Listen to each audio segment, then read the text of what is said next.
Assalamualaikum warahmatullahi wabarakatuh. Kami kelompok 2 ingin mempersembahkan video pembelajaran kami tentang informatika.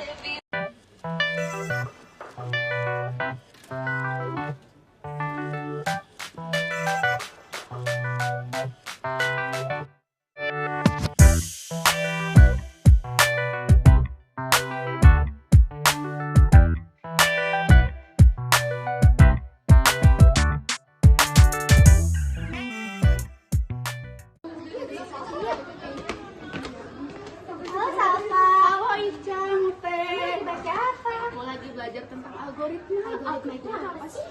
Aku jelasin deh ya biar kalian tahu. Algoritma itu adalah prosedur sistematis untuk memecahkan masalah sistematis dalam langkah-langkah terbatas atau urutan logis pengembaliannya. Keputusan untuk memecahkan masalah yang jika dieksekusi akan menghasilkan output tertentu dan akan berhenti dalam kondisi akhir yang sebelumnya sudah ditentukan. Seperti itu penjelasannya. Gimana? Kalian tahu? Tahu. Makasih Ya, ya. aja sama lanjut. Kita lanjutkan dulu. Oke, bye-bye. Belajar.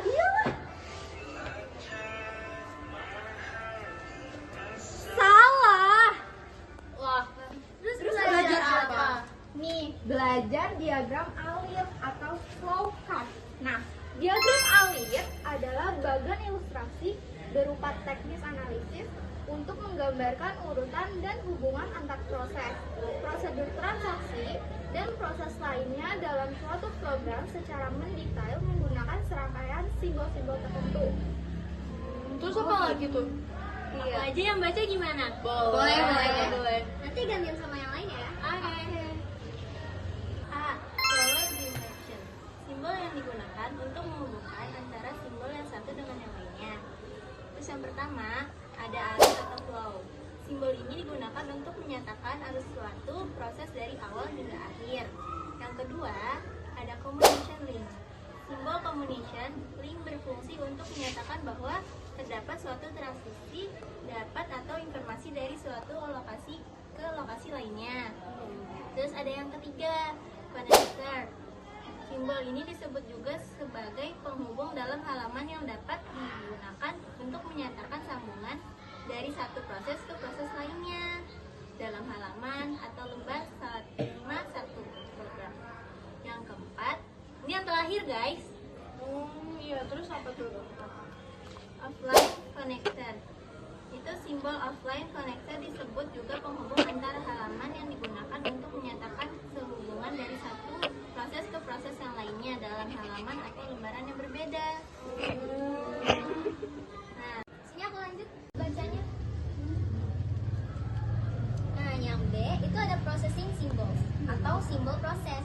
Simbol ini menunjukkan jenis operasi pengolahan dalam suatu proses atau prosedur. Yang pertama, ada proses. Simbol ini menunjukkan sebuah fungsi pemrosesan yang dilaksanakan oleh komputer, biasanya menghasilkan perubahan terhadap data atau informasi.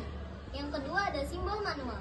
Simbol manual menyatakan suatu tindakan atau proses yang tidak dilakukan oleh komputer yang dilakukan secara manual. Yang ketiga, ada decision. Simbol decision dapat digunakan untuk menunjukkan suatu keputusan yang dapat dilakukan dengan dua kemungkinan, yaitu ya atau tidak. Yang keempat, ada predefinite process. Simbol predefinite process berfungsi untuk menyatakan penyediaan tempat penyediaan suatu pengolahan untuk memberi harga awal. Yang kelima, ada terminal atau terminator. Simbol ini berfungsi untuk menyatakan awal atau akhir dari suatu arus program. Yang keenam, ada offline storage. Simbol offline storage menunjukkan bahwa data dalam simbol ini akan disimpan ke suatu media offline tertentu. Nah, yang terakhir, yang ketujuh, ada manual input. Simbol manual input merepresentasikan pemasukan data secara manual. Ini deh, aku gantian informatika. Kayak apa tuh pelajarannya? Iya, kayak gini. Tapi denger ya. Denger ya, ini udah bagian C nih. Suaranya dikerasin ya. Ya. C, input atau output simbol. Simbol input atau output adalah notasi yang menunjukkan jenis peralatan yang digunakan sebagai media input atau output. Simbol-simbol tersebut sebagai berikut. 1. Input atau output Menyatakan proses input atau output tanpa tergantung dengan jenis peralatannya. 2. Disk storage. Simbol disk storage menyatakan input berasal dari disk atau output disimpan ke disk. 3. Dokumen.